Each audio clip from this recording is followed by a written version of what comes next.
natin. Amen? Na siya ang humiko sa bawat isa sa atin sa hapong ito. God is good! All the time! Now and forever! Praise the Lord! Now and forever. Palakpakan natin. Binado ko nung lingkod, mabilis ka kasi magsalita. Para nirarap ko na agad. Amen? Palakpakan po natin na malakas ang ating buhay na Panginoon. Ang umiinom sa Panginoon. Palakpakan natin ang ating buhay na Panginoon. Praise the Lord! Gusto niyo tubig? Marami tayong tubig, alam mo?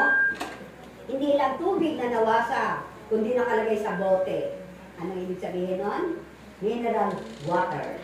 Padala ni Amang Yahweh. Huwag kayo makadala, maya-maya, mag-minerinda na tayo. Meron po tayong hapunan, Jollibee. Gusto niyo ba ang Jollibee? Handa kami kayo nakaupo dyan? Magtiyaga lamang tayo, ganyan din kami noon. Nagtiyaga kami, nagtiis din kami, umupo maghapon. Ang seminar noong araw sa panahon ko, 3 days bago matapos ang seminar. Amen? Ngayon, parang nagdahilan lang. Ayan, nasa inyo na agad ang Holy Spirit. Amen? Dahil inaapura natin at ang Diyos naman ay kung magbigay talagang mabilisan. Amen? Ayun pa rin sa iyo paniniwala dun, sister. Lalo may anak ka, yan, iiyak na yung bata, bagas ng tubig. Gusto mo tubig, Neng? Sabihin mo lang kay Sister Mel, sa Grace, ang gusto mo, bibilan kita. Jollibee, Jollibee. Jollibee. Mamaya, mainit pa kasi ang lola. Amen? Muli po palakpakan natin ng malakas ang ating buhay na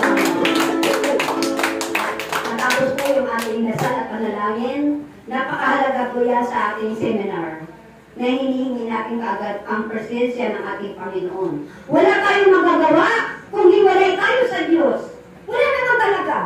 Nasabi natin magbakasyon ka, kakauwi mo, ubos pa ang pera mo, wala.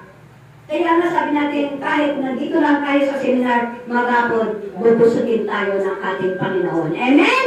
Amen? Palamakan po natin ang malakas ang ating buhay na Panginoon. At handa ka kaya mahanda ka rin po sa ano ba yan? Handa pa tayo makinig? Handa mamaya? Gusto kong ganyan bulo-bulo, sister na. Para yung inaantok yan, magigising. Wala naman natulog. Nakabantay kaya ako. Kahit na sister na tinan mo, matyagasat, inakupo na sa dyan. Talagang naghihintay siya palagi at nagtsatsaga sa akin. Kaya siguro narinig niya na may seminar dito sa bahay niya, sa lugar niya. Tuwang-tuwa ka ba, sister? Maligaya ka? Maligaya ka nakita kami? Ayan. Naka-aircon pa tayo rito sa bahay. Wala akong aircon. Kaya gusto ko rito eh. Okay? Handa na ba tayo makinig? Meron pa pong susunod. Ang tunay nga po yung kanyang ipapahayag sa atin. Ayan. Tungkol po sa ating mahal na ina. Virgin Maria. Kilala niyo ba si Maria? Kilala niyo ba si Maria? Amen. Oh, kung kilala natin si Maria, kailangan sabihin natin, galangin natin ang isang ina. Kapag ang isang ina ay ginagalang mo, answers prayer ka. Kanina pa lang mga bata, di ba? Sinasabi ko sa inyo, igalang ninyo ang inyong mga magulang. May kalakip na pangako. Ano yung pangako? Hahaba ang iyong buhay, gaganda ang iyong buhay. Humingi ka sa pamagitan ni Maria para sa kanyang anak, ipamagitan tayo. Tiyak yun! Makakarating kagad kay Amang Yahweh. Amen? Palakpakan po natin ang ating buhay ng Panginoon. Tunay nga po ang babaeng ito, sabi ko nga sa inyo, dahil siya yung, sa community natin, siya yung tagapagdasal natin, tagapag-rosaryo.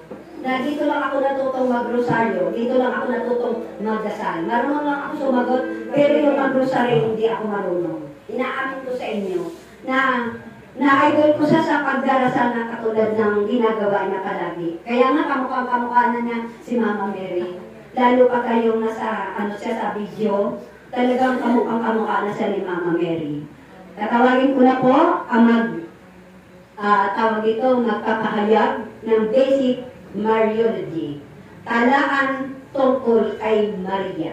Kung wala si Maria sa buhay natin, hindi tayo maliligtas ng kanyang anak. Kaya maswerte tayo dahil tinalinga tayo ng ating ina. Tatawagin ko na po ang ina sa Bagong Jerusalem, Inang Venus landinin. Palakpakan po natin ang ating buhay na Panginoon. Maraming palakpak! Maraming palakpak! Maraming gracia. Tumayo pa tayo mga kapatid. Yan.